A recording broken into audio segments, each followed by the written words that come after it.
Jemi rikthyer nderuar televizionistë në pjesën e dytë, më fresk duket, në raport me pak kohë më parë, nxehtë shumë, edhe ai lart po na hedh një temperaturë që s'dihet se pse. Po ndoshta edhe meritojmë edhe temperatura tani, edhe gjithë botës ja ka hedhur, se e ka hedhur vetëm këtu te ne zoti Hoxha. E ka hedhur gjithandej. Po ne kemi ndaj pemë ku të fshihemi për moment akoma. Se di pse gjithë këtë po e hedh ai lart zoti, po. Ndoshta i meritojmë të gjithë tani.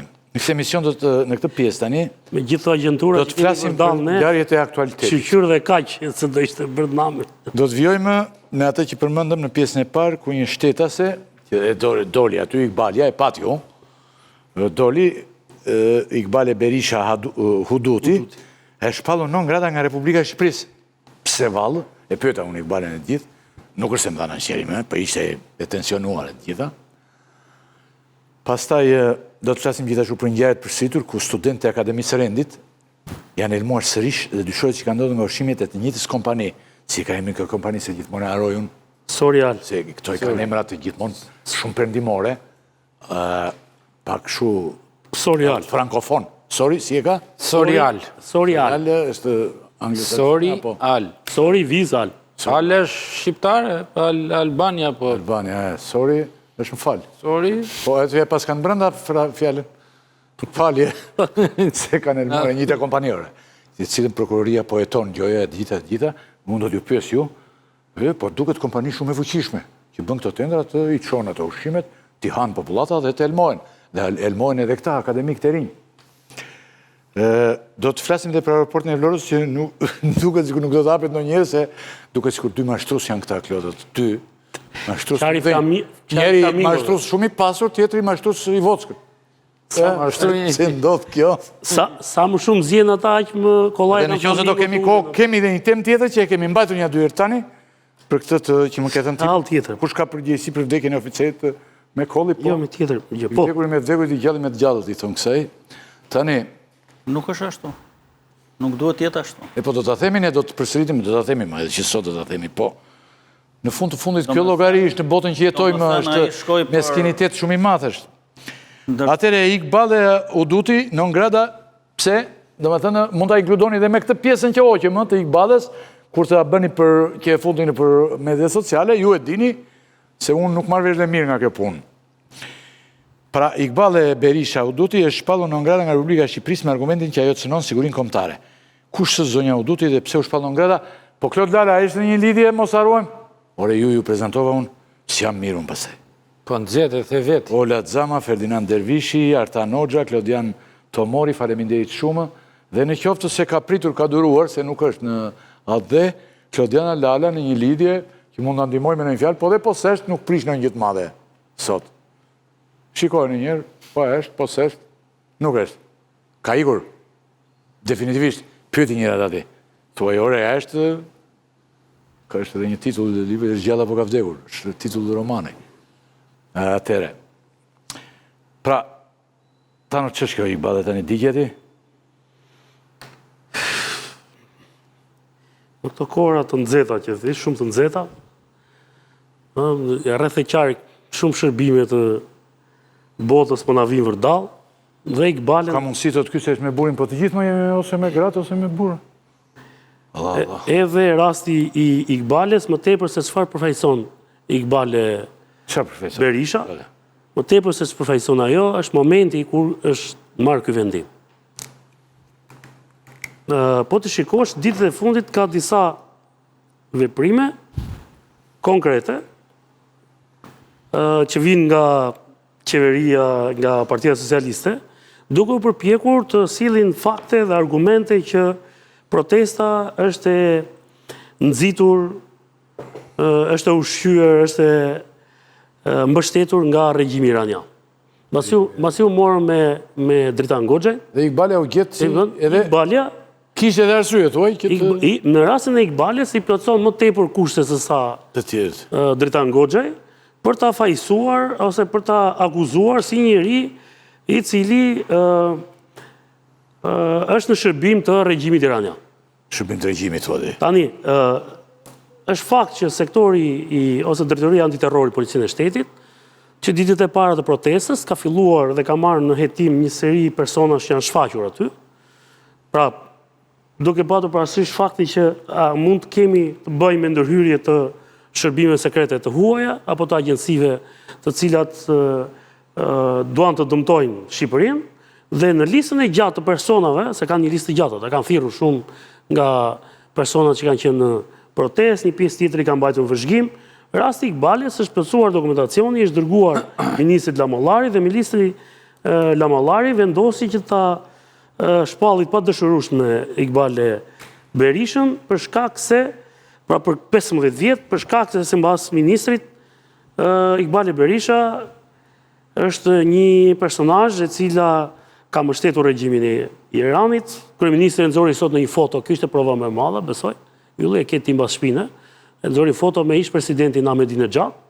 Po ka dalë me ish presidentin, ha? Ish presidenti Ahmadinejad, po zakonisht agentët, po pyet kryetarin Rozhanin, se kam qenë me Rozhanin bashkë edhe desh. Keni qenë aty ju? Po Iqbale nuk i keni takuar. Jo Iqbalin.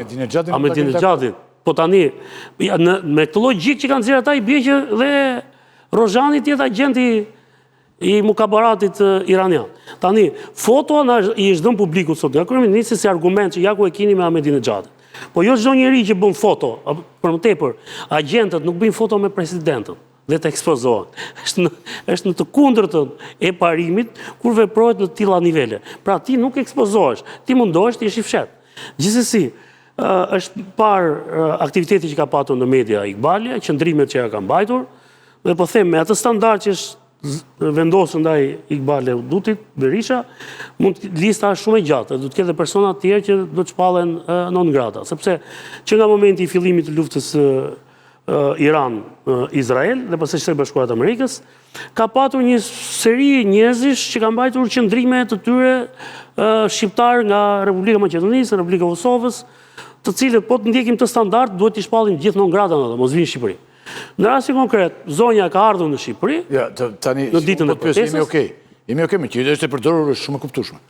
Vetëm që zonja i plotson kushtet për këtë, i plotson se unë e pyeta. Zonja ka mbajtur qendrim të dukshëm. Se je burgosur nga antiterrori e ndjekur. Po, është ndaluar. Je burgosur në vitin 2020. Më dëgjoj pra, është ndaluar më përpara. Por problemi nga është bërë e zëshme kjo, sepse ka dalë në media. Tani i bie që të ndalojnë mediat mos e nxjerrin atë. Qartë. Edhe një diçka tjetër kam. Të shtoj diçka. Më ka nisur një foto sot, mos gaboj, Orsi Azexhiu, ti e fton vazhdimisht në emision. Në atë foto, ai kishte gjetur në një aeroport aty, ishte zëdhënësi i Ministrisë së Jashtme i Iranit. Ai që përgjigj Ramës në Flamingo. Tani i bie që Azexhiu, meqense është në foto me zëdhënësin e Ministrisë së Jashtme të Iranit.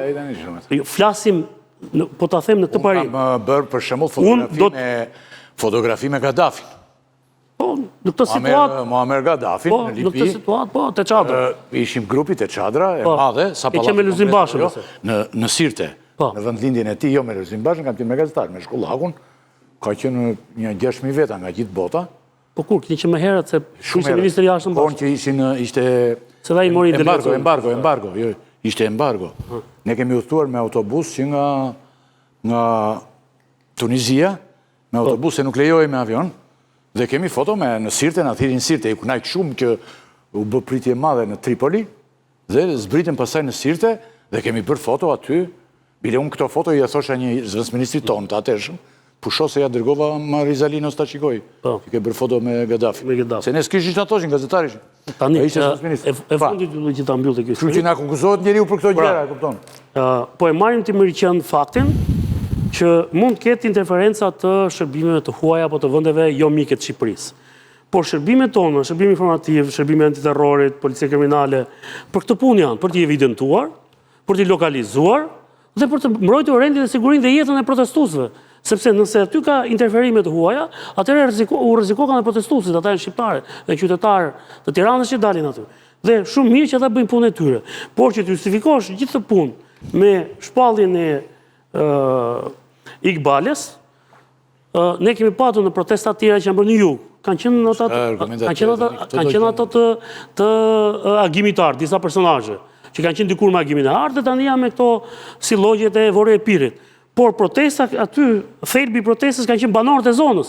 A kanë ardhur ata për të përfituar? Po, më kanë ardhur. Kanë qenë aty brenda. Po pse i ke lejuar ata të vinë?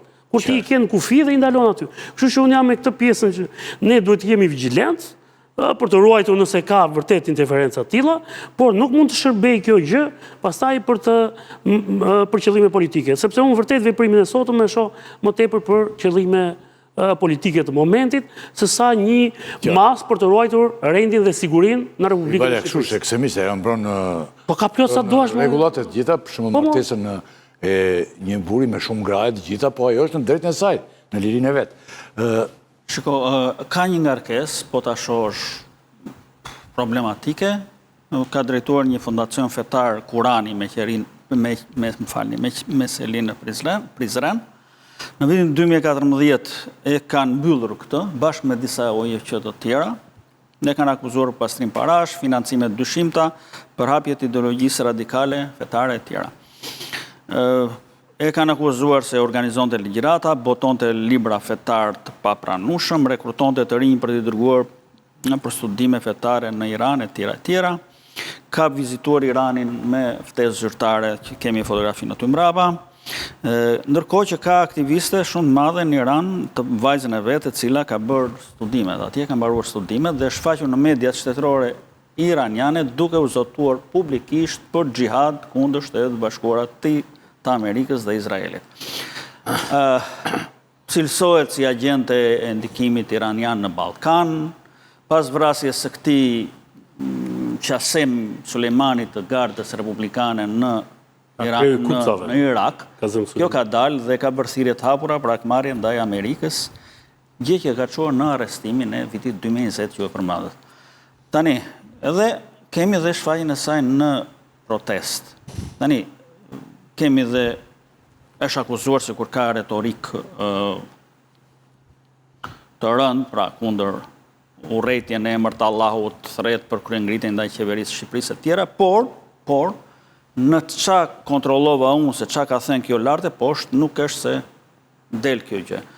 Gjithsesi duhet të thënë që nuk ka një impakt për të molepsur turmën apo protestën. Cili është aktiviteti në protestë? Pra, nuk ka një fuqi. Përveç prezencës. Dhe ne kemi këtu, ata nuk e njohin aty në protestë, sepse Olsi Exegjën, që është një ekuivalent i saj në Shqipëri, ata sa e kërkoi fjalën, sa e panë e larguan.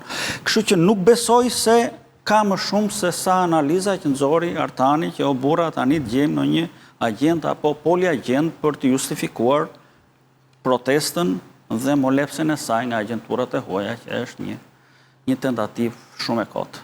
Protesta është popullore dhe jo ashtu siç e thonë disa televizione gjynaf që thonë protest, jo partijake. Se s'duan të thonë fjalën popullore. Nese, kjo është. Dhe të thotë diçka Ylli këtu, se shumë interesante kjo pjesa që i kam mbledhur, se përshikoj sot dhe Civin, që prandaj nuk u mora shumë me Civin e Iqbales. Shiko, a di që nga Shqipëria si shkojnë studentët në Iran? Kush i ka çuar? Se ti duhet ta dish. Të kujtohet gjë, i çote kryegjyshat. Dhe kryesisht shkonin për mjekësi dhe për inxhinieri elektronike.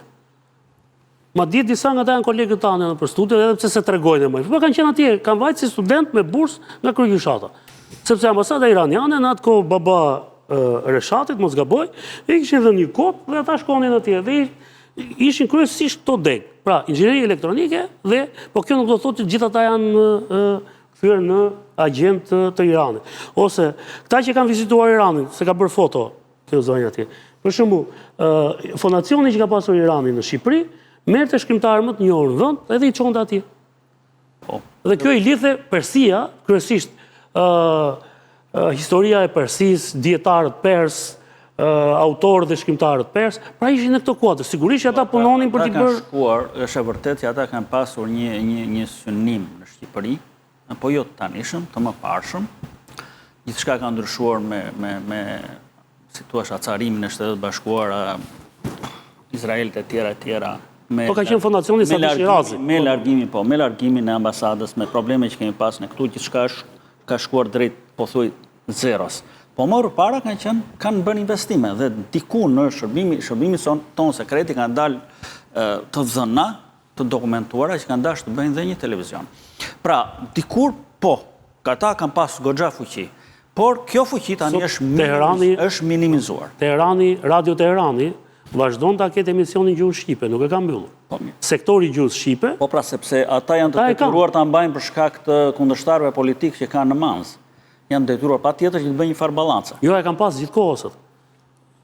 Gjithsesi, Ylli, ta mbyllim për këtë pjesë, nuk e di çfarë mund thonë të tjerët në studio, momenti që u përzgjodh për ta bërë si shembull Iqbale Berishën, vjen me njëherë mbas sulmit që u bë personit i cili deklaroi 5 pikat atje, që është personazh shumë i njohur në studio, edhe ti besoj e ke pasur në studio.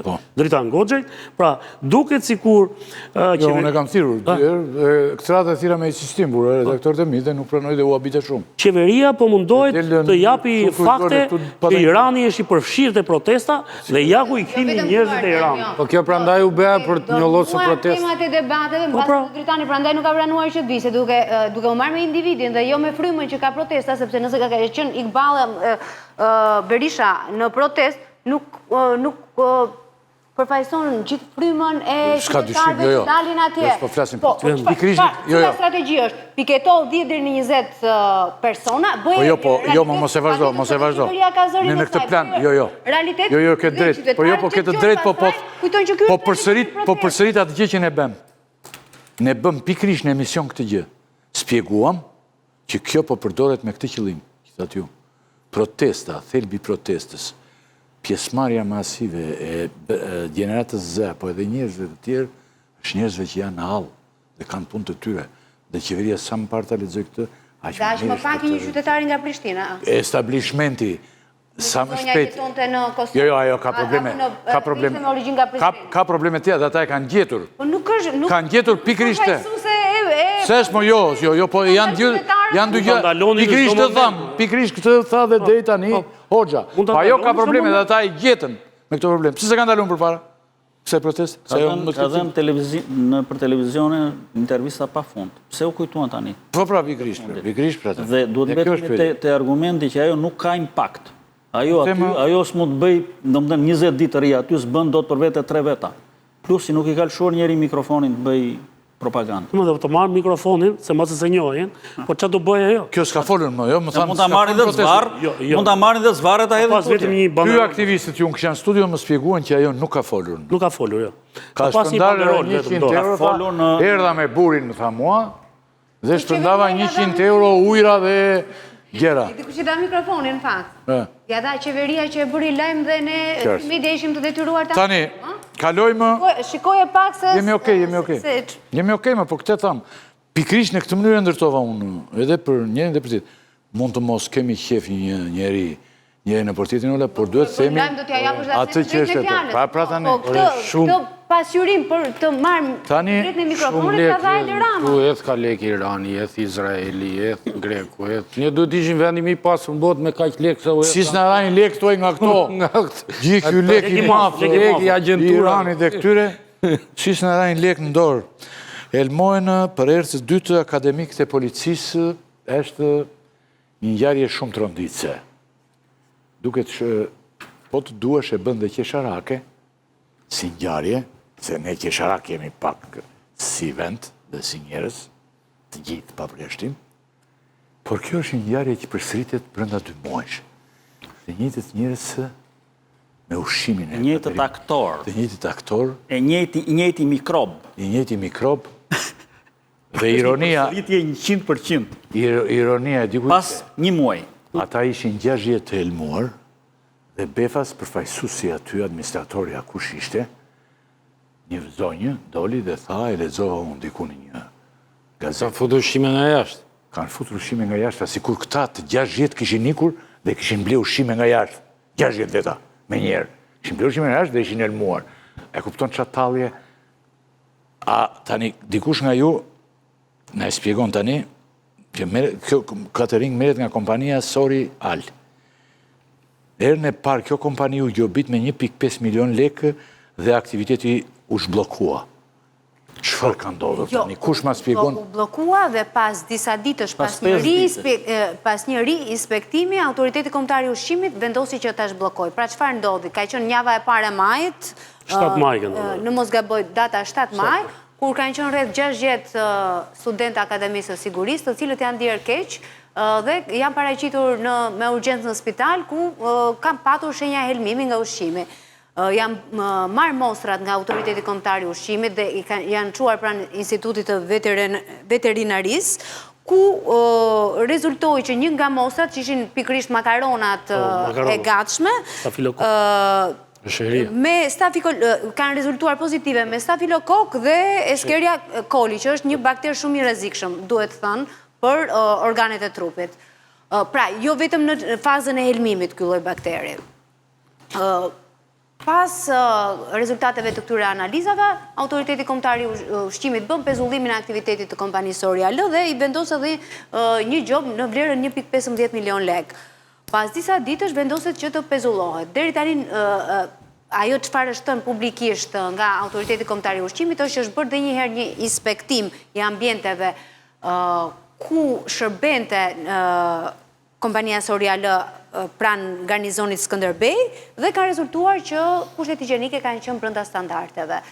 Duke qenë se edhe prokuroria ka nisur një hetim për këtë, ka kërkuar shpjegime nga Autoriteti Kombëtar i Ushqimit si ka mundësi që ka patur brenda një periudhe kaq shumë të shkurtër kohe dy qëndrime të kundërta.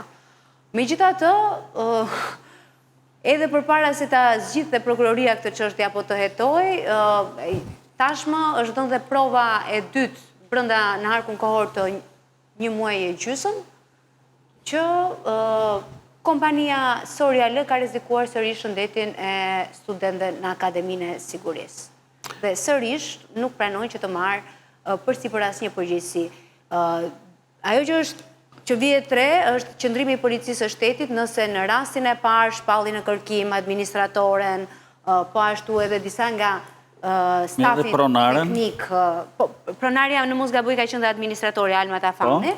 Në këtë rast të dytë nuk ka asnjë mas siguria apo kërkesë për të paraqitur pranë policisë askush prej stafit të kompanisë dhe... Ndoshta duhet presin analizat. Sot ka ndodhur. Jo, po ka dy qëndrime të ndryshme. Pa pritur analizat, herën e parë bën këtë lloj veprimi. Shikoj, kompania që çon nuk i gatuan ushqimet aty. Pra i çon të gatshme. Kam hyrë disa herë dhe kam parë si funksiononin. Dhe kjo është arsyetimi që ka thënë sot që përmendet ti që kanë marrë ushqime nga jashtë. Shikoj, disa marrin ata që rrin atje. Studentët që janë kadetët për patrullën e përgjithshme marrin 180.000 lekë në muaj, ata që janë në Akademinë e Sigurisë marrin 400.000 lekë në muaj. Kështu që ata dhe të duan të dalin të hanë. Marrin jashtë, nuk mundet se s'kan para. I kanë kaq të limituara dhe të vogla pagesat sa nuk është edhe nuk mund të helmohen të gjithë 60 veta në të njëjtin moment, se s'kan dalë 60 veta e kanë bërë një aktivitet së bashku. Problemi që është aty është bërë tendri, pra ja ka kaluar pagesat dhe prandaj mbasi ndodhi rradha e kaluar, u pa mundësia që nëse mund të bëni një tender të ri dhe t'ja kaloni dikujt tjetër shërbimin, dhe me sa duket nuk e kanë gjetur të udhës dhe kanë vazhduar të kenë shërbimin me të njëjtën kompani me të cilën ndodhi kjo histori.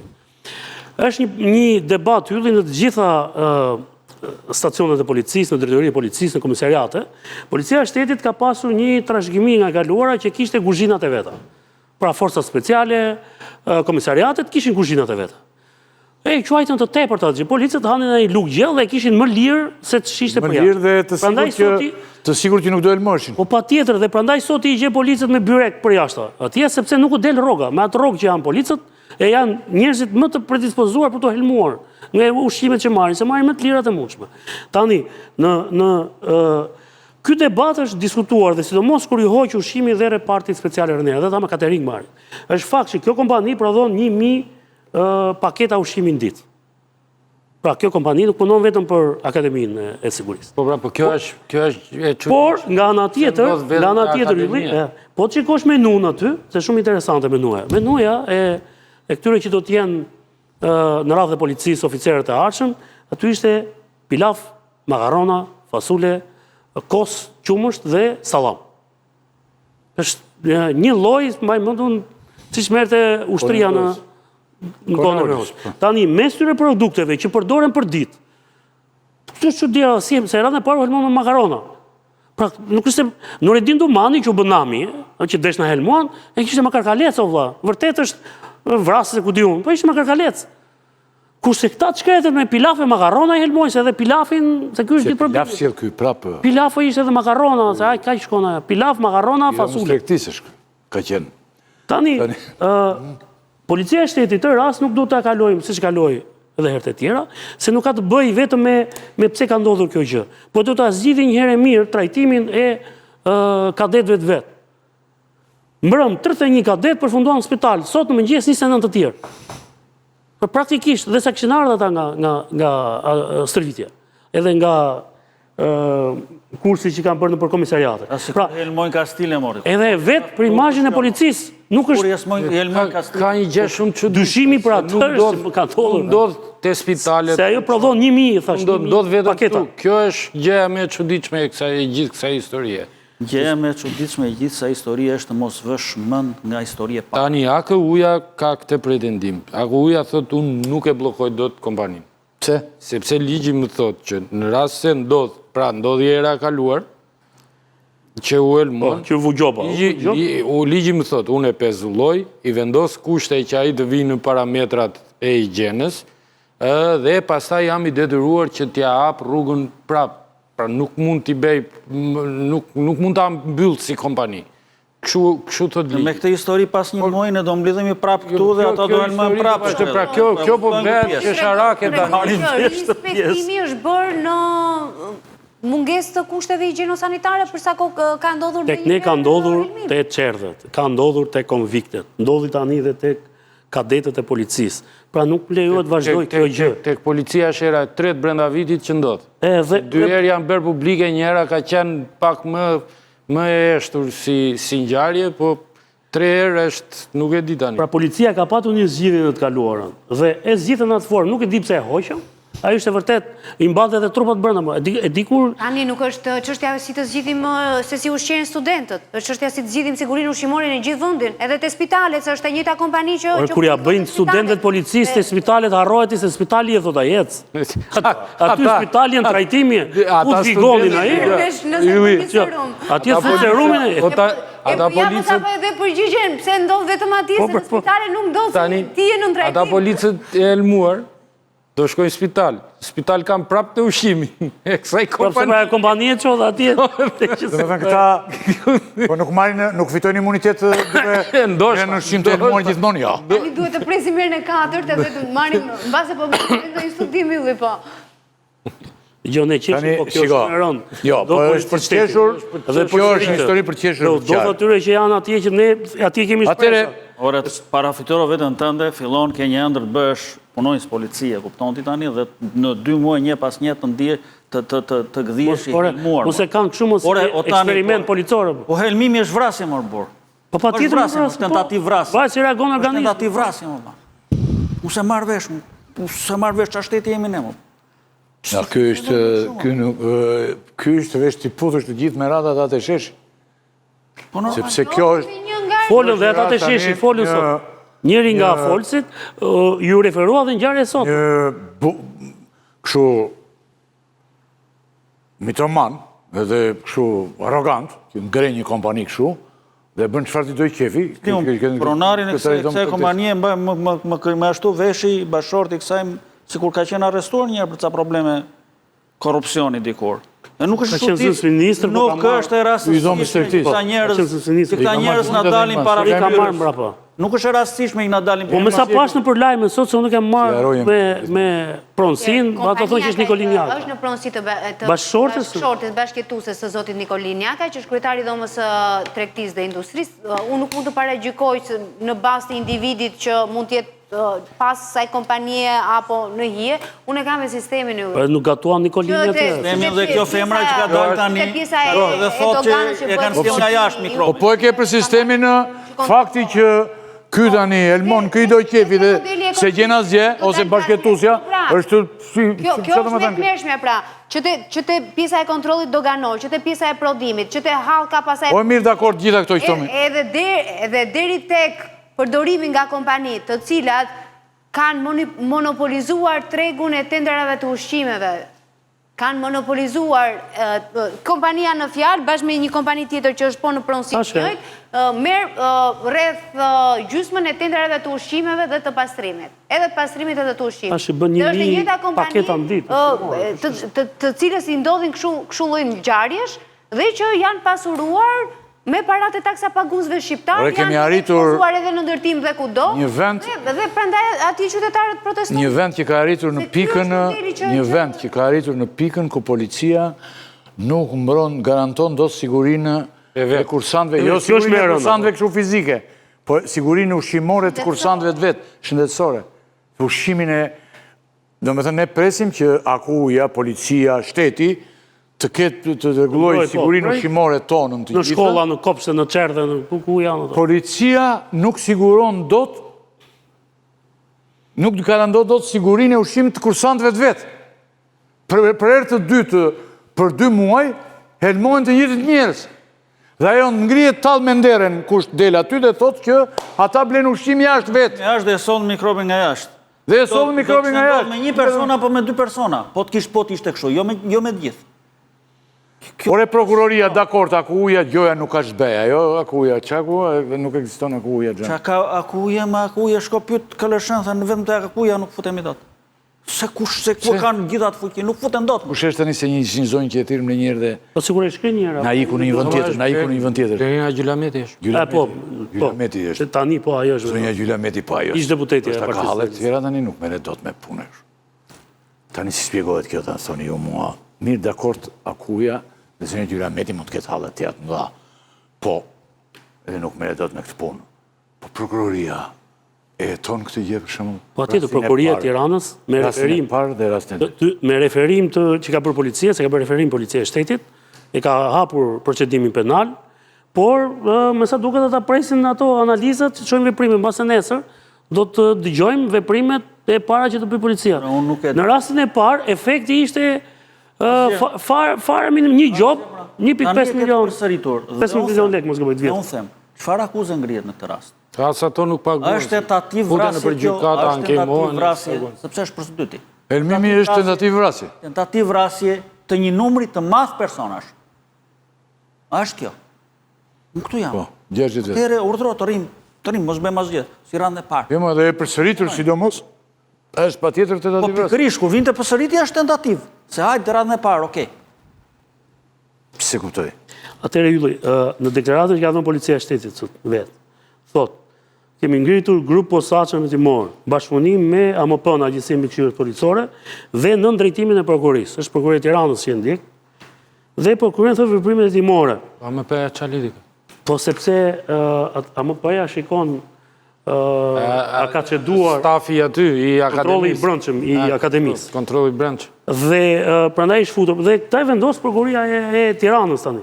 Por thash, përsëritja në një kohë ka ishte shkurtër. Përfshirë dhe ato që thamë, ore, ky prodhon 1000 paketa. Domethënë, si ka mundësi që shkon i ndodh? Po vetëm këtu. I ndodh aty dhe i ndodh kaq masivisht, në 60 veta një herësh.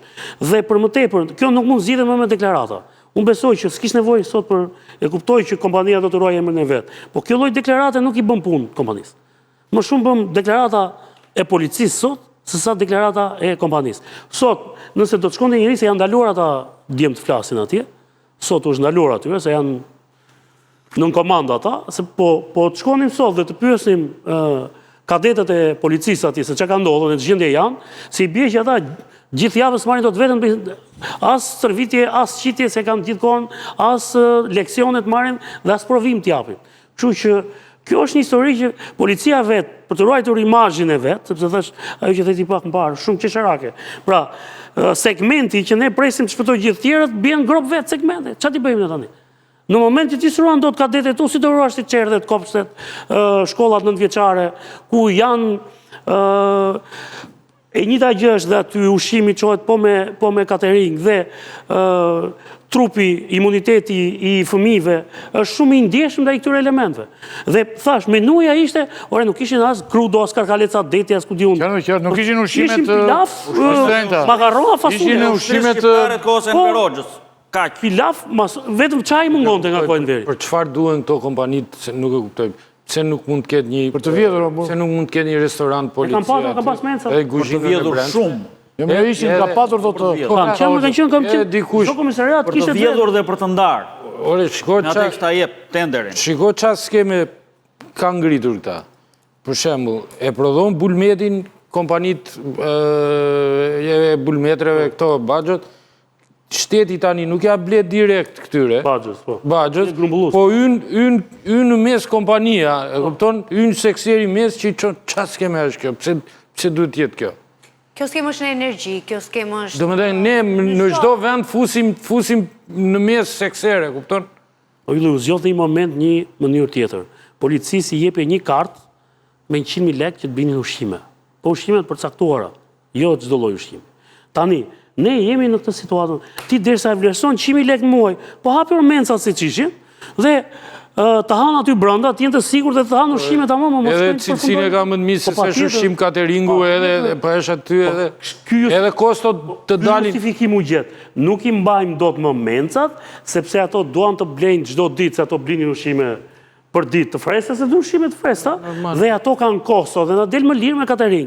Ja çan ndodh me catering. U s'mbajmë nga mencat e telmoni. Duhen para raportet e shpenzimeve se sa kanë shpenzuar më përpara skema që po i jep 100.000 lekë policit në kartë në muaj. I jep ja ushqim në mens. Pasule pilaf. Është kudo. E kemi dhe te energjia. Janë këto kompani seksere që e blen energjinë jashtë në bursa dhe pastaj ashesin keshin dhe qeveria i ka shitur shërbimet. Shofësh edhe te tenderat. Asa i pari që e fiton, a i merë vetëm atë fine suksesit, se i nënkontrakton pasaj, edhe pse ke kufizime jo më shumë se 20% nuk lejohet në kontraktimi dhe askush nuk i zbaton. Pra e ke në çdo sektor, në çdo tregtë. Qeveria ka dhënë privatit të gjitha këto shërbime që i ofronte vetë.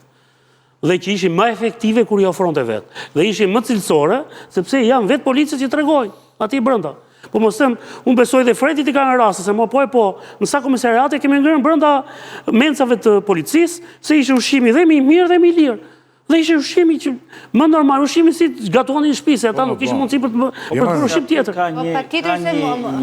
Pse në shkolla funksionon të licencosh një privat dhe të shes edhe të nxënësit dhe pasaj të përballosh koston për mësuesi, po mos ta bësh të njëjtën gjë tek rajonet, ku edhe të shesësh edhe rikuperon një pjesë të kostave të ushqimit, po...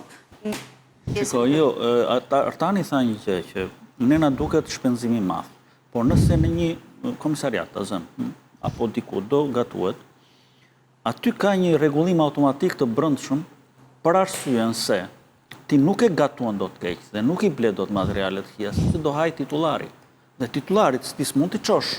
Titullari sa brenda jashtë. Jo çfarë rëndësie ka? Unë nuk e di, unë njerëz kam ngrënë titullari me mua. Nuk di që qenë titular korrekt. Ati ja solën atë gjën e Kazanit, po ajo ishte ushqyeshme, ishte e mirë. Jo më gatoni shumë mirë, se ishte kuzhiner personist, nuk ishte amator. Mbase ky do ishte rregulluesi, mbase është thot Artani që titullari tani është pjesë. Shiko, po të them vetëm një shembull, Fredi besoj e di. Reparti special Renea, se më mbinte shpesh shkoj aty. Ata kishin kuzhinë vetë dhe ata i kishin ushqimin me gramatur, me kalori që do t'i merrnin gjatë ditës, për shkak të specifikës që ata kishin, stërvitjes së rëndë që bënin, përgatitjes që ata kishin, gjitha. Dhe ata i kishin të përcaktuara dhe pjatat për çdo vakt dhe llojin e ushqimit. Ja hoqën kur ju hoq Reneas, imagjino që të tjerëve s'po i bëj vonin. Dhe u çuan catering dhe që në momentin e parë që u ka shkuar ushqimi catering, shkret ma kanë fotografuar, ma kanë thënë, ore, si do bëjmë ne marshim thaj me këtë lloj ushqimi?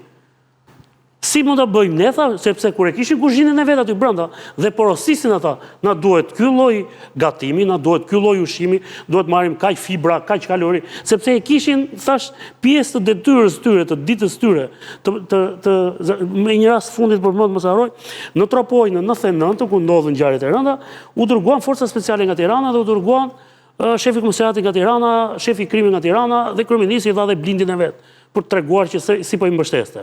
Dhe shkojnë atje ata, ditë e parë, ditë e dytë pyesin, ore, ku hangët atë FNSH-s? forcat në hyjet shpejt, i thanë ata hanë për jashtë. Si për jashtë, ata çka vinin me palët me byrek, që byreku palekur ishte bër.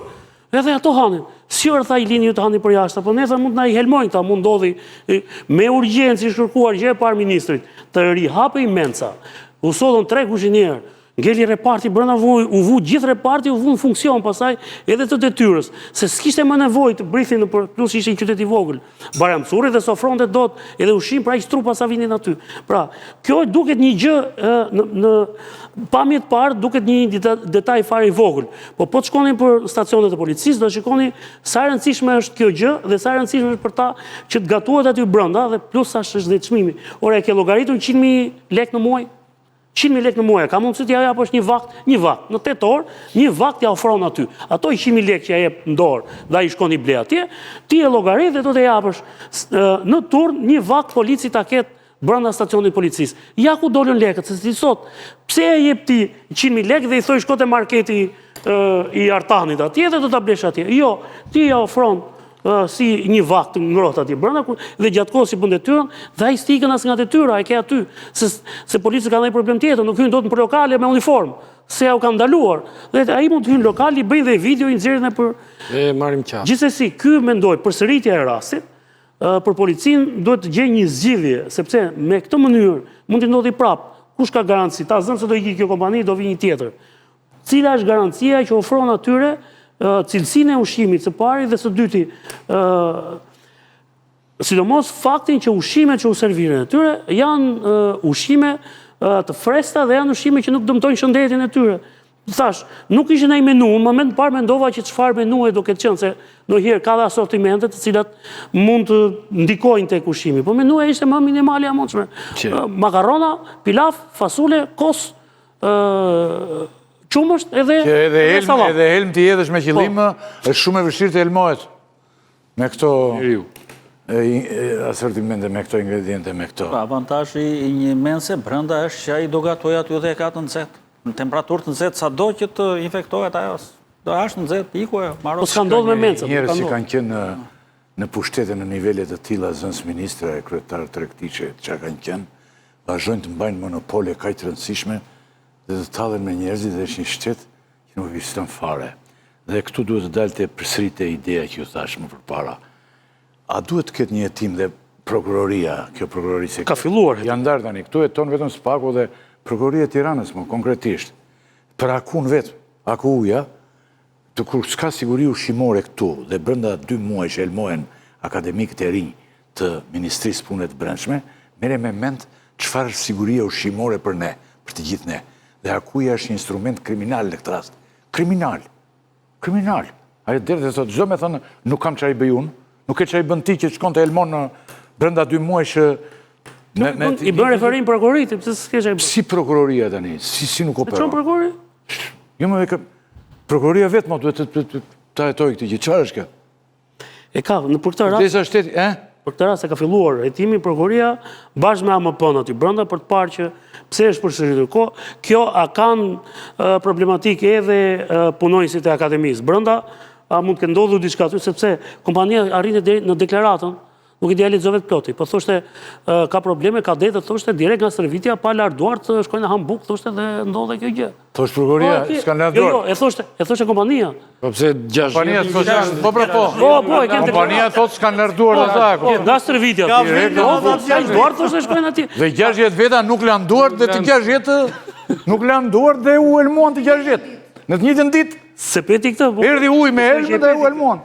Ata duan marrë zvarmë aty. Çfarë flet? Ylli, unë mendova që ti e pe këtë, por kjo është kryesore deklarata. Po shikosh më parë kompanisë aty. Është bërë qesharakë. Dhe kjo më bëri përshtypje, ata thoshën që shiko.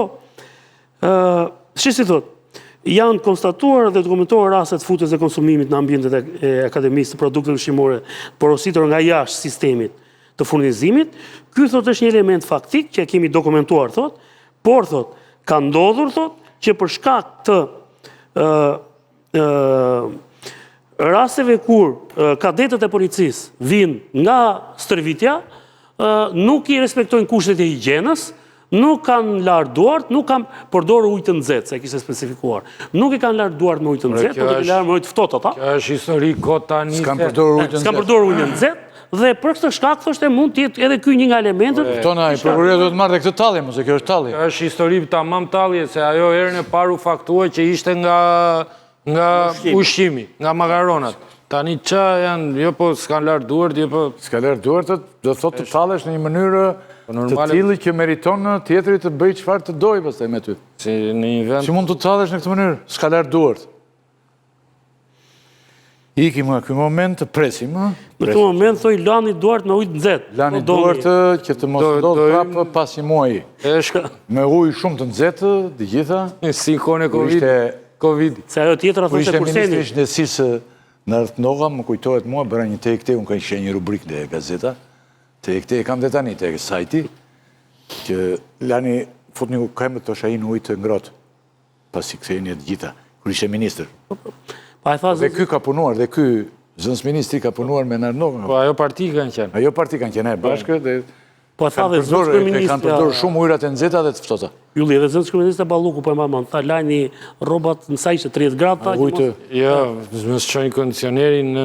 Jo, po tha dhe për lavatricet e për ato që mos harxhoni, pra, harxhoni energji. Ja fike e dritave në autostradë. Po.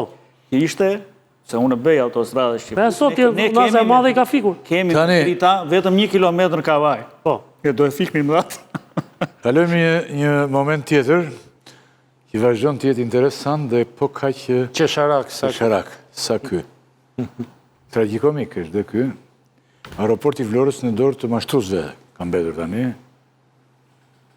Çfarë po ndodh me aeroportin e Vlorës? Çdo 2 muaj ne mlidhemi dhe aty në aeroport do ndodhin ngjarje të ndryshme. Shere, ka vendime gjykatash, por në fund nuk ka asnjë zgjidhje. Dhe kryesorja nuk ka aeroport. Ne mblidhemi, se flasim, diskutojmë çfarë është kjo gjë tani, Klodi, se ti e kupton. Kjo është gjitha një histori e turpshme, qesharake dhe turpshme, që tregon se si ky shtet është i papërgjegjshëm deri në këtë pikë.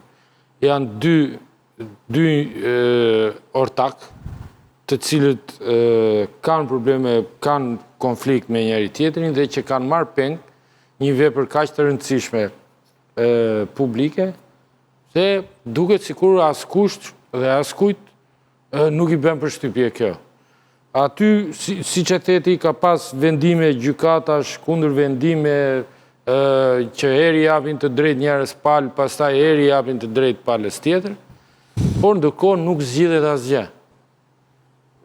Sot, Bexhet Pacolli madje ka dalë në deklarat dhe thotë që aeroporti është marrë nga grupe kriminale, mua më kanë kërcënuar me jetë, edhe një historira nuk e kuptoj se si mund ndodhin, por e gjitha është një histori shumë e madhe turpi, me kosto shumë madh, shumë të mëdha për qytetarët, sepse ai aeroport po mbahet peng, ai duhet ishte funksional që vitin e kaluar, u shty në afat në shkurt të këtij viti, nuk u hap as në shkurt, nuk u hap as për këtë sezon turistik, sepse ai për atë punë është në funksion turizmi, në funksion sezonit. Sidomos për sezonin. Për sezonin, se ndihmon zgjedhjen e rrjedhë. Po, ka gjasa që mos tapet edhe për një kohë pacaktuar. Pra, askush nuk e di. Dhe tani e gjitha qa po ndodh aty, duket sikur të gjithë po bëjnë një lojë që si e si të bëjnë në një gol të madh arbitrazhi apo të fuzin në një karem për t'i ekspozuar qytetarët përballë kostove të tjera edhe më të mëdha. Por ka një gjë që unë nuk kuptoj në gjithë këtë histori. Pse nuk ndryrojnë spaku? Se kjo histori është bërë aq e madhe tani, sa që nuk mund të lihet me këtë që jo po shkon njëra palë bën kallëzim prokurori, shkon pala tjetër bën kallëzim prokurori, njëri aksioner akuzon tjetrin, këtu duhet ndrysh spaku dhe duhet andaj këtë histori. Sepse ata 2 aksionerë që akuzojnë njëri tjetrin duhet gjendet kush është fajtori, kush e bën gjithë këtë kaosët. Jo vetëm SPAK.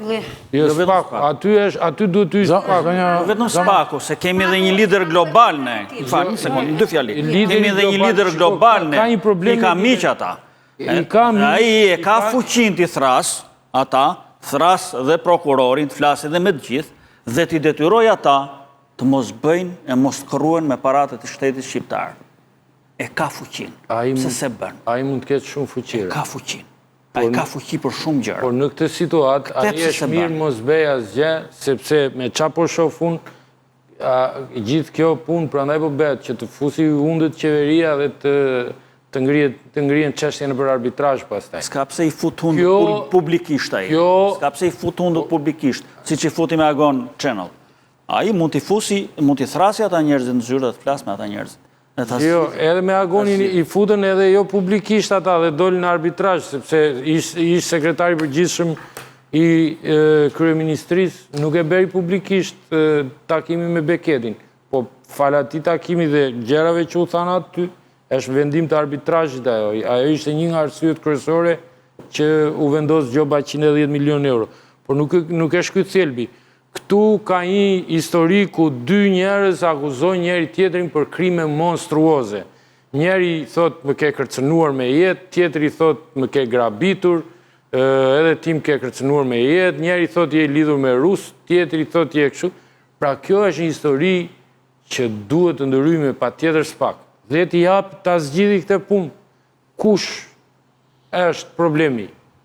Që kam një pyetje, si pretendojnë që të ndërhyjë SPAK në këtë çështje, se me sa di unë ka një hetim dhe fokusi SPAK-ut janë ose grupet kriminale, pra që është krimi organizuar, ose korupcione. Kjo është veprimtaria. Dhe me sa di, hetimi ka nisur me dyshimin e përfshirjes së zyrtarëve të lartë në paracaktimin e procedurave të dhënjes. A e ka objektin për? A e ka këtë hetimin? Po ka që është. A ka marrë disa masa sigurie, pra duke regjistruar procedime penale të zyrtarë të lartë të Ministrisë Infrastrukturës dhe Energjisë? Po jo për këtë rast. Si jo për këtë rast? Nuk ka një. Për aeroportin e Vlorës.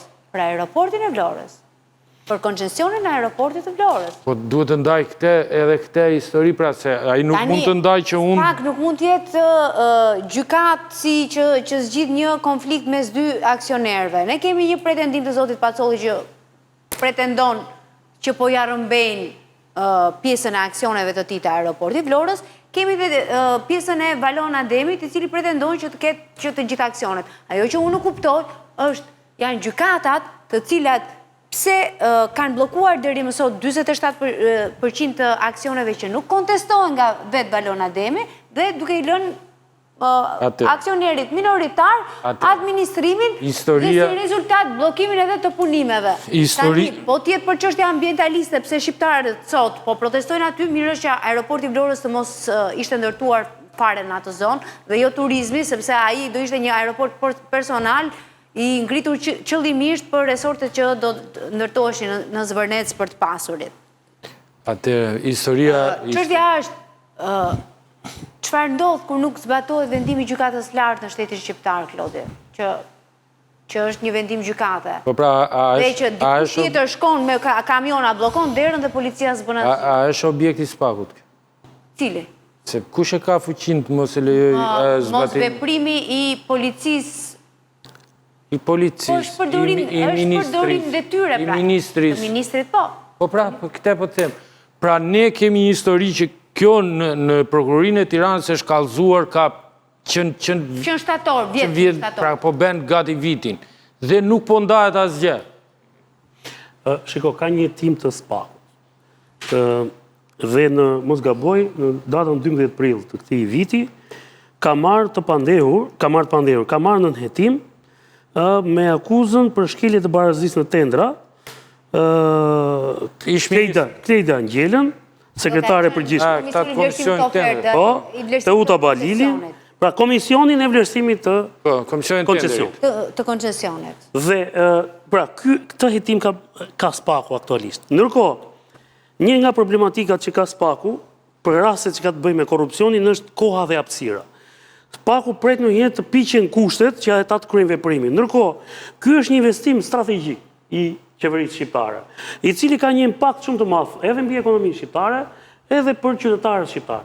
Dhe kur ti shikon një konflikt aty, i cili përveç se çon në fund këmbëve imazhin e shtetit shqiptar, është edhe qesharake, kur ti aty shikon lloj-lloj njerëzish, në një konflikt që nuk jep zgjidhje as policia e shtetit, as prokuroria e Vlorës, po them prokuroria që është aty lokale, sepse vetëm në momentin Ka kallëzime dhe prokuroria e Tiranës. po them që nga atë rast dhe më pastaj më mbrapa, kur ti ke deklarimet publike të ish-vendkryeministrit Zonë Balluku, të ministrit të linjës, të kryeministrit, pra vend për të hyrë spaku dhe për të hyrë shpejt, ka.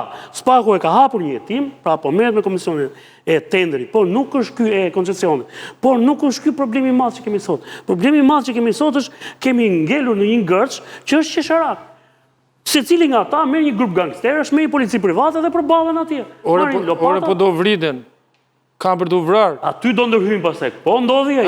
Duhet vriten. Ndodhi ai, jo, po kjo është këtë kërkojmë kur them hetim në kodën hapësirës, pikërisht parandalimi. Nëse ne do ndërhyjmë mbasi të ke ndodhur, se nuk është çudi të ndodhë herë tjetër, me ata që pashun atje në fundit, secila nga palët ka marr muskujt e vet. Ata një ditë do të dalin nga ajo kontrolli që kanë.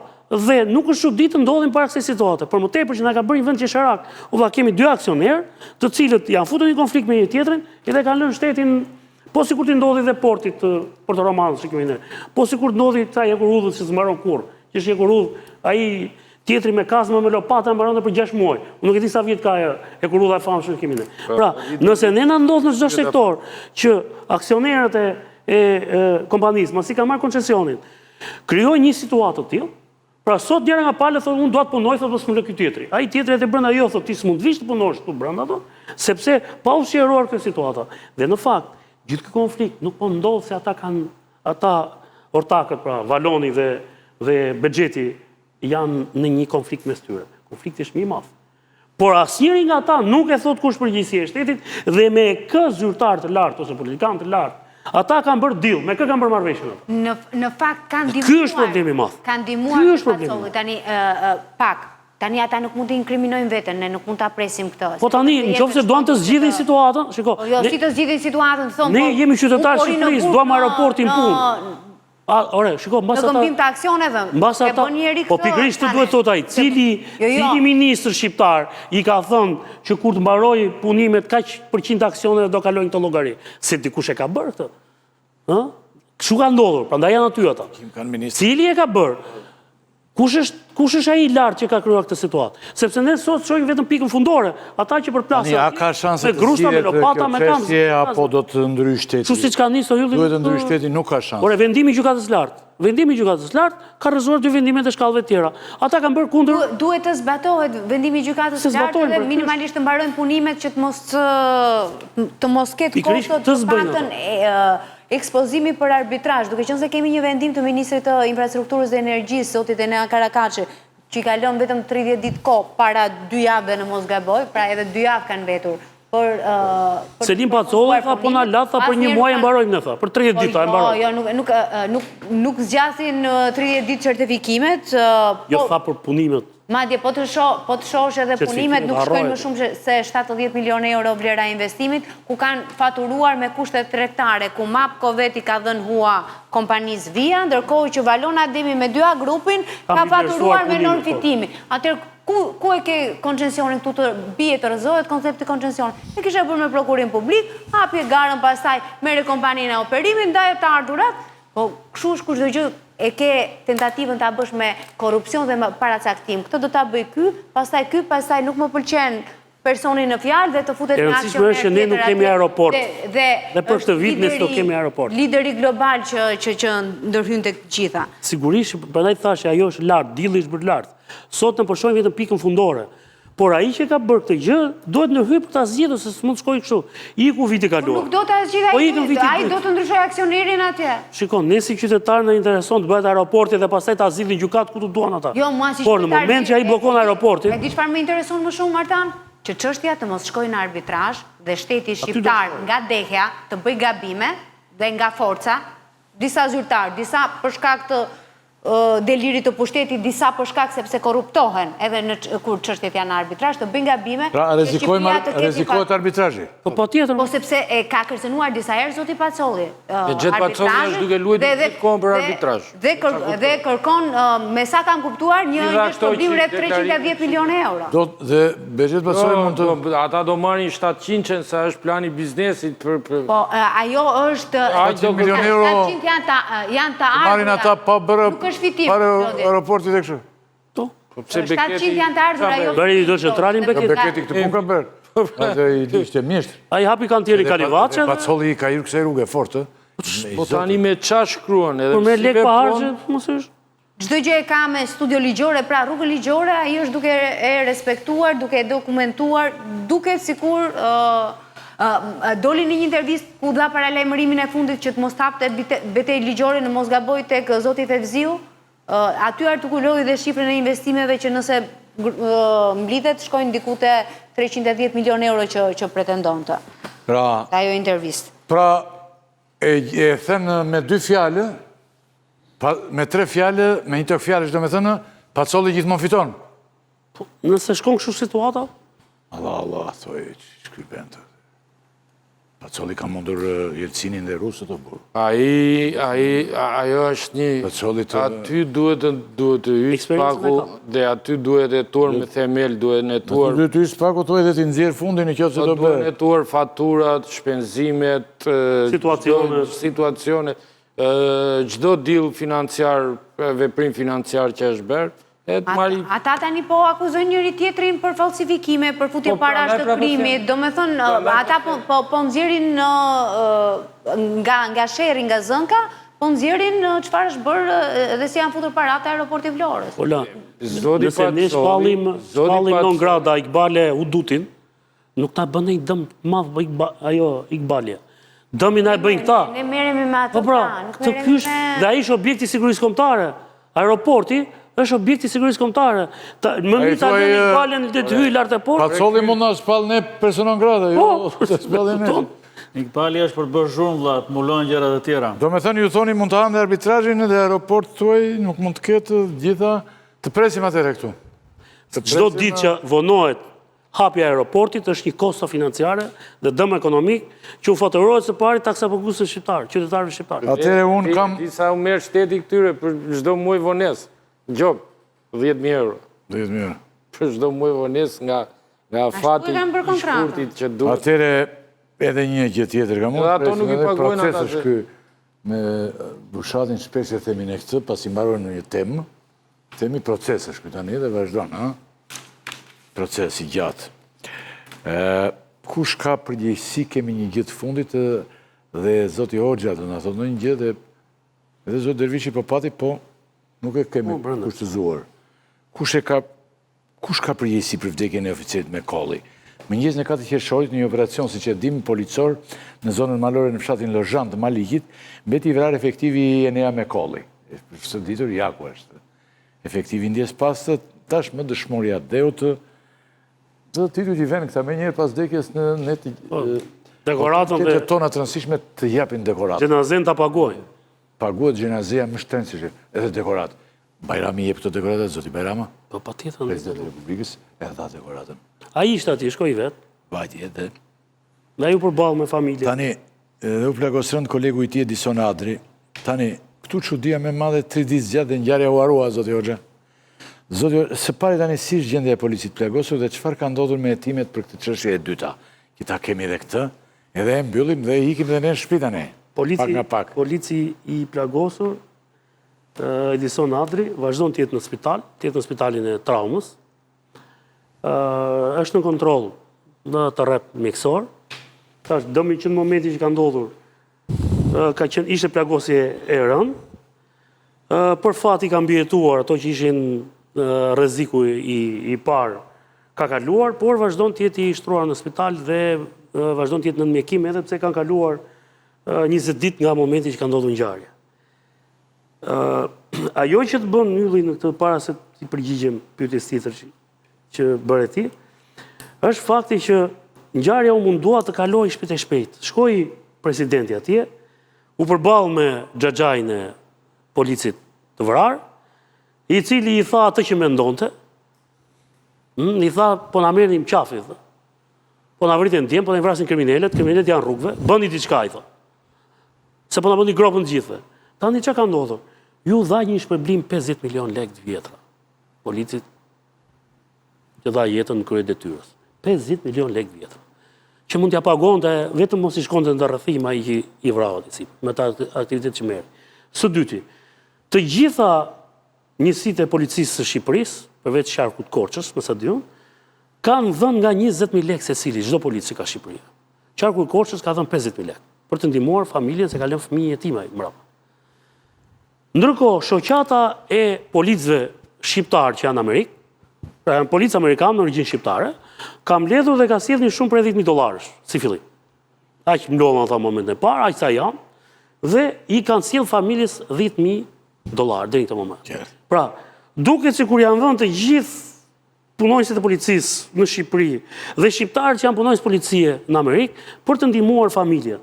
Ndërkohë, shteti shqiptar mbaroi atë xhenazen aty dhe e mbylli historinë. Duhet ndodhe kundërta. Siç i mbyll në çdo rast. Duhet ndodhe kundërta, nuk vlen. Dhe unë bëj një pyetje sot. Është një pyetje që kanë vite që e bëj. Ore, sa kushton jeta e një polici në këtë drejt vendi? Nuk ka dëshmor Spaku, nuk ka dëshmor prokuria, nuk ka dëshmor gjykata. Janë vetëm policë. Sa kushton një polic? 50 milion lekë të vjetra. Ka që vlerësuar. Si vlen jeta e një polici 50 milion? Kur ti po i helmon policët që në bankat e shkollës, a qa folëm në direktan? Ne i kemi helmuar policët aty. Çfarë shembull i po japin? Që po le Kalamajt rrugë të marrësh 50 milion lekë. Dhe pastaj shpresoj që kolegët e tu të trishtuar, të mërzitur, të heqin ai lekë nga xhepi. Vetëm aqesh... Kaq, nuk ka sigurimi. Marrin kështu pensione gjëra. Ato janë procedura tjera. Unë po them, duhet ketë policia, si në çdo vend të botës, ka i sigurim jetë për policë. Sepse është i vetmi institucion sot që po ta shikosh atij atë mbrapa ministrisë, e ke parti sa hyje kanë ata. Atje kanë shku gati 400. Të vrarë 250 njojnë këta, 260, të tjerët nuk i njojnë, për janë vrarë, janë punonjës policie. Tani, si është e mundur që një punonjës policie që kishte 9 vjetë në radhë të policisë shtetit, shkon, vritet në krye detyrës, ati s'ke që thu, a ishi vetë me rasja, a ishi në operacion e sipër, dhe ti e vlerëson 50 milion lekë vjetra. Tani më falë, me 50 milion lekë vjetra, çfarë kërkon ti nga këta policë? Si e vlerëson, si mund ta lësh policinë kaq zbuluar? Dhe pse nuk e bëjnë se është kërkuar kjo gjë, që të bëhet sigurimi i jetës? Bëhet sigurimi i jetës për policinë e shtetit. Dhe që shteti të mos ngelet në këtë situatë tani, të mbledhë lekë policëve e t'ia çojmë atine. Po pse nuk e bën? Po s'duan ta bëjnë. Nuk duan ta bëjnë. Thonë që na rëndon buxheti. E kanë në shkurt. Tani, një punonjës, unë besoj që jeta një qytetari nuk vlen 50 milion lekë. Jo më jeta një punonjës policie. Aq më tepër dëshmorja dheut. Dhe zhvlerësuar dhe presin tani të dërgonin lekë ata djem që punojnë në Amerikë. Unë nuk e di ata mos e kanë mbledhur tjera, po të paktën derisa pyetën para jave, ata kishin bërë një të parën që kishin dhuruar, po nuk zgjidhet kjo çështje kështu. Nuk i motivon dot punonjësit e policisë, duke i thënë që ti do marrësh, po të vranë, do marrësh 50 milion lekë. 50 milion lekë. Kaq merrin dhe para 20 vitesh. Po para 20 vitesh, 50 milion lekë ishin shumë. Kurse sot, 50 milion lekë është shumë qesharake. Ja vetëm te paraja... Ore dhe ajo është një vlerësim për jetën dhe për kontributin e punonjësit. Çfarë ka ndodhur me hetimet për këtë çështje? Ola, kjo është shumë e rëndësishme, sa i vlerëson ti qytetarin atje, që ai marri përsipër, ai rrezikon se ky është profesion me betim, ata betojnë para flamurit. Ai betohet që do rrezikojë jetën e vet, shpëtoi jetën tona. Dhe ata njerëz që do në zonë ne, i shajmi, i mallkojmë, i akuzojmë, ata janë skemi tjerë, tek ata përplasemi në fund. Dhe unë prandaj e njëri këtë problem. Që që shqetësuan për të helmimin këtu, dhe kjo pjesa tjetër. Dhe i fundit do të them Fredi para se për pjesën e hetimit. Ka një hetim të brendshëm që po ndiqet nga AMP-ja, Agjencia e Mbikëqyrjes Policore dhe Drejtoria e Standardeve, e cila po synon të zbulojë kush janë personat përgjegjës në radhët e policisë për mënyrën se si është organizuar aksioni, se si është bërë plani i veprimeve atje, se si ata kanë marrë masa dhe kanë bërë planizimin, dhe pse ka ndodhur pasoja kaq të rënda, pra patëm humbjen e një jete njerëzore dhe plagosjen e rëndë të një polici tjetër. Me sa ka marrë vesh, do të ketë veprime shpejt dhe ata kanë gjetur të çara edhe në strukturën policore atje, për mënyrën se si është organizuar ngjarje dhe se si është organizuar operacioni dhe si mund të shmanga ajo duke ndjekur hapa dhe procedurat që ka parashikuar ligji për Policinë e Shtetit në raste të tilla. Kështu që për pjesën tjetër pastaj është ende herët, pra për pjesën e ngjarjes dhe aktiviteti që ka patur personi, edhe pse në media ka dalë, është bërë tashmë një profil i qartë dhe po thuaj gjithë e dinë shumë mirë se kush është njeriu që rrezikoi, që mori jetën e një polici, rrezikoi jetën e policisë tjetër Violan Braçellari, por ajo që është më rëndësishme dhe që duhet bëhet mësim për rastet e tjera, për t'i parandaluar, është pikërisht hetimi brenda radhëve të policisë. Kush ka mbajtur, kush ka dhënë urdhrin, kush ka miratuar planin e operacionit, çfarë masash janë marrë, a janë ndjekur procedurat standarde që ka policia, a është parashikuar rrezikshmëria që kishte aty dhe a mund të parandalojë dhe mund të shmangej kjo ngjarje me pasojë kaq të rënda. Shiko, the një fjalë në fillim ti i vdekurit me të vdekurit, i gjalli me të gjallët dhe po krijohet një përshtypje sikur ikoj tani, tani këto që gabuan, iku ai, ti ruaj me këta, gjynafta, ka dhe këta familje. E kupton tani çfarë na ndodh? Kështu ndodh në fakt. Kjo është gabim. Kjo është gabim. Shumë. Neve pas ngjarjes së vitit 2009 kur Dritan Dajti vrau 4 policë që ishin qingja, neve nuk duhet na ndodhin më ngjarje të tilla. Ishte një ngjarje që i tregoi policisë shqiptare, u vendos në bazat e historisë së saj që për të arrestuar një person të rrezikshëm nuk mund të çosh një skuadër që s'ka lidhje me arrestimin. Do të çosh një skuadër që ka për pjesë, do të çosh Enea, do të çosh një repart të specializuar. Këtë e tregoi një rast i vitit 2009. Ti ke njëjtën ngjarje që të përsëritet tani në Korçë, pak a shumë. Ti ke çuar policët atje dhe ka dhe mos përputhje të frikshme. Pra, kanë qenë vetëm 6 policë, ndërkohë që në konferencë përshtyp drejtuesit e drejtorisë përgjithshme të policisë tonë kanë qenë 40, kanë qenë dhe me antiplumb, por s'pas ka funksionuar antiplumbi, e tjera, dhe dalim pra tek ajo që tani të ruajmë këta tani, gjunaf, mos godasim njerine. A ikuaj.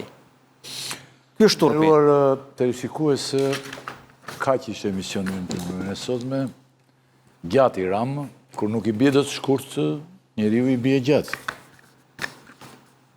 Kupton se po dhe ndonjëherë dhe rrugë e shkurtër të nxjerrë më gjatë. Rrugë e gjatë dileme madhe, Kështu që i shkëti njeri s'di çat bëj. s'di çat bëj, aty bjerë gjatë, aty bjerë shkurt. Ne gjatë i ram na falni po që ka zgjatur shumë. Faleminderit shumë nëse më ndojit, faleminderit dhe të gjithë që na ndihmuan edhe operatorët që po sqeshen tani shumë që ne po mbarojmë dhe ju faleminderit shumë. Nderuar kolegë, i dhatë këtë ndihmë sot me këtë hap të mëshme e tjera. Natën e mirë dhe tani javën tjetër ne këtu do jemi prapë. Protesta vazhdon, temperatura ngrihet. Aeroporti vazhdon? Aeroporti nuk Sherrit e aeroportit nuk vazhdon. Aeroporti nuk vazhdon. Sherri. Por ne do të jemi përsëri këtu edhe pse temperaturat edhe vapa do të jetë e lartë edhe do shikojmë. Por presim mos vazhdojnë elmimet. Elmimet të mos vazhdojnë, është mirë. Elmime 1-2 javë kanë kurs. Një në muaj, muajin tjetër. Natën e mirë. Natën e mirë.